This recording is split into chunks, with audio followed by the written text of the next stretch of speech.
بسم الله الرحمن الرحيم الحمد لله وكفى والصلاة والسلام على الحبيب المصطفى صلى الله عليه وعلى آله وسلم تسليما كثيرا.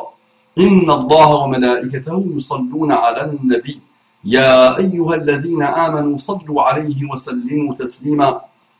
صل وسلم على محمد، صل وسلم على محمد، صل وسلم على محمد. رب اشرح لي صدري ويسر لي أمري واحلل عقدة من لساني يفقه قولي. إخواني أخواتي, mes frères et sœurs, أبنائي بناتي, mes fils et mes filles, أعدائي عدواتي, mes ennemis et mes ennemis, Assalamu alaikum wa rahmatullahi wa barakatuhu. Je vous aime tous en Allah, je pense que vous le savez. Quel amour en Allah, mais quel amour en Allah.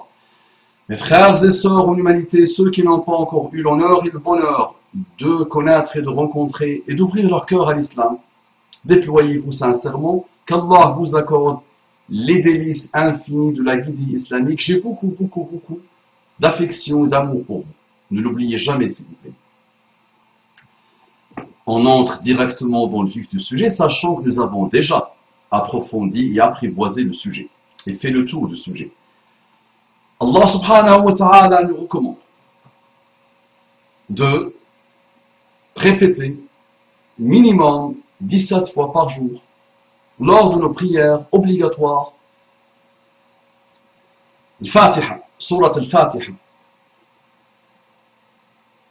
Ce n'est pas par hasard, n'est-ce pas? Le Créateur connaît la créature, il sait parfaitement ce qu'il faut à la créature. Nous souffrons beaucoup, nos âmes souffrent, on voit des choses inimaginables qu'on n'a jamais pu imaginer, et tout ce qu'on imagine comme mal, à chaque fois on découvre qu'il y a pire que ce qu'on a imaginé. Nous les musulmans, malheureusement, sans vouloir généraliser, nous sommes très loin, et il y a Allah subhanahu wa ta'ala qui le connaît parfaitement bien et qui observe. On peut mentir à l'humanité, on peut mentir à tout le monde, on peut trouver des failles à n'importe quelle loi, mais Allah, le vigilant, Al-Raqib, nous observe et on ne peut pas jouer avec Allah subhanahu wa ta'ala. Donc, nous savons et nous devons savoir que nous avons une responsabilité, chacun d'abord. Chacun de nous a une responsabilité dans ce qui se produit dans notre monde et dans le monde. Souvent, subhanallah, nous répétons des paroles bêtement. On ne médite pas sur ces paroles. Elles sont vides. C'est juste des répétitions. On répète, on apprend par cœur des choses, on répète pour le plaisir ou pour l'obligation de répéter. Mais, ce qu'on répète, la parole d'Allah, n'a aucune conséquence dans nos vies. Au contraire, plus on répète la parole d'Allah, plus on voit la manifestation de l'islam dans les rues des pays arabes, des pays musulmans et des pays non musulmans, on voit des barbus, on voit des mosquées pleines, on voit des muhtajibat, on voit des femmes avec le hijab, on voit des mosquées partout, mais on voit quoi? Le crime explose, la débauche explose, la consommation de drogue explose dans les pays musulmans et partout, les conflits dans les tribunaux explosent, les vols explosent, tout explose. N'est-ce pas?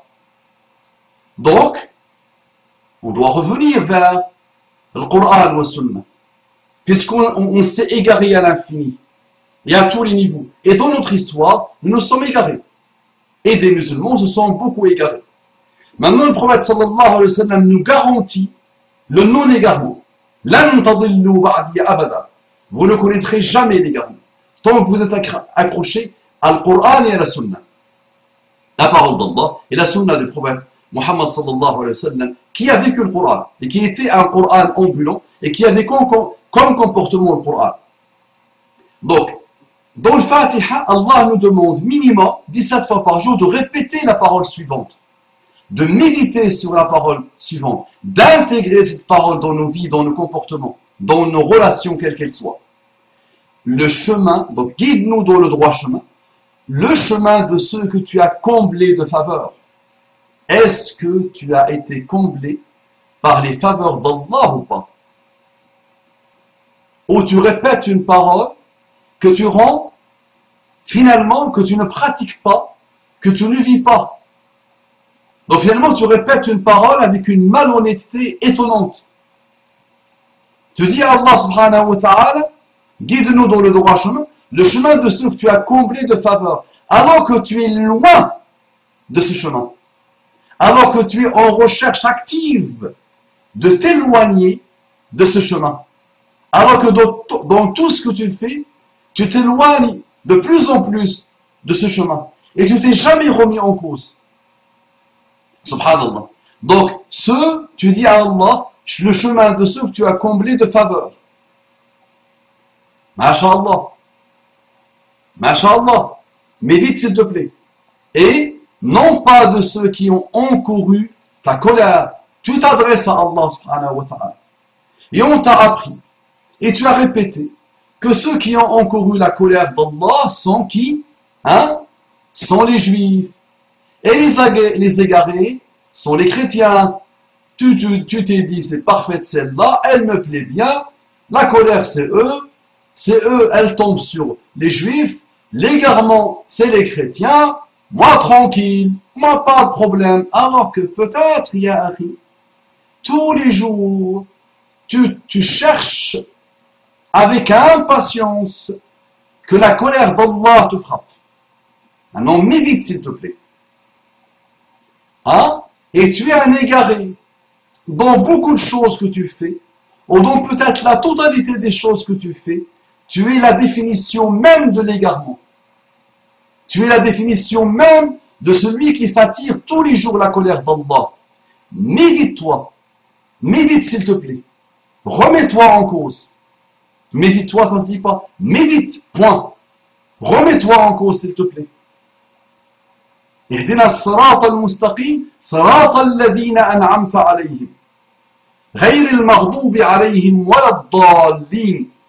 Qu'est-ce que tu as fait pour mériter ce chemin mustaqim? Qu'est-ce que tu as fait pour mériter ces bienfaits infinis d'Allah subhanahu wa ta'ala et ce bienfait incomparable à incomparable avec n'importe quel bienfait, celui de mériter le droit chemin? Qu'est-ce que tu as fait? Est-ce que tu te remets en cause?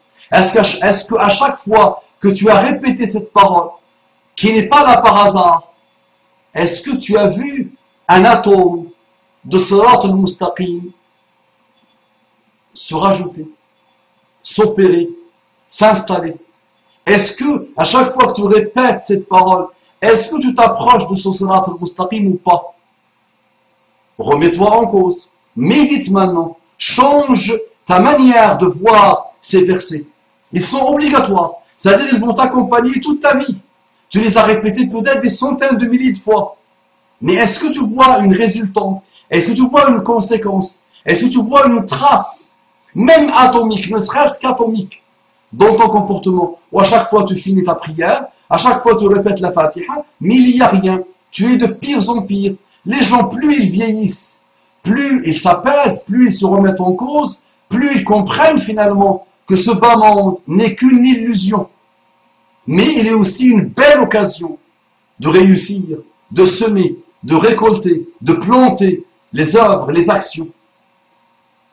Il y a des gens qui, au contraire, plus ils vieillissent, plus ils cherchent la colère d'Allah, plus ils nagent dans l'égarement. Médite s'il te plaît. Est-ce que tu vas enfin entamer le chemin de la'allakum tattaqoun, la'allakum tattaqoun, ainsi atteindrez-vous la piété? Est-ce que tu veux enfin commencer à voir les répercussions de ces paroles que tu répètes obligatoirement, parce que Allah sait que tu as besoin de ces paroles, de les répéter, de commencer à méditer dessus, de commencer à les installer vraiment dans ton esprit, dans ta réflexion, dans ta méditation, dans ton âme? Si tu le fais, tu entames le chemin de la piété révérentielle. Tu entames le chemin de l'islam. Tu entames le chemin de la foi. Tu entames le chemin de l'ihsan. Tu entames le chemin de l'muhsinoun. Tu entames le chemin de l'nafs al-mutma'inna, l'âme apaisée. Tu entames le chemin de l'agrément d'Allah. Tu entames le chemin de ce salat mustaqim. Tu entames le chemin de ce bienfait d'Allah infini. Sinon, tu continueras à répéter bêtement, sans rien voir, sans jamais te remettre en cause. Assalamu alaikum wa rahmatullahi wa barakatuh.